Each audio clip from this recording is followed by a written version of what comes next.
7-ci sual. Dövrün yerinə yetirilməsindən sonra A dəyişəninin qiyməti nəyə bərabər olacağını müəyyənləşdirin.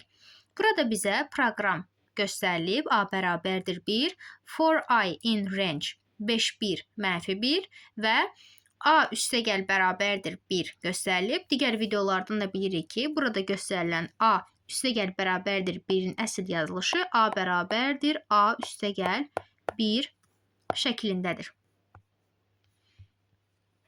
İndi isə proqramın ikinci hissəsinə, yəni for I in range hissəsinə qayıdaq.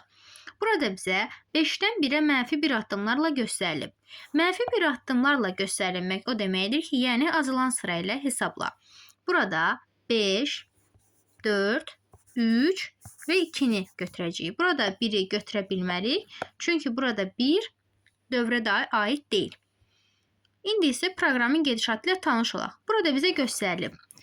A bərabər A üstəgəl 1. Yəni nə deməkdir? Hər dəfə dövr sarğacda icra olunanda A-nın üzərinə 1 əlavə et.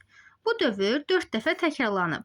Yəni 4 dəfə üzərinə gələcəyik. Əvvəlki qiymətimiz 1 olduğu üçün 1 üstə gəlinsin 4 bizə cavabı 5 olaraq göstərir. Doğru cavabımız Y bəndidir.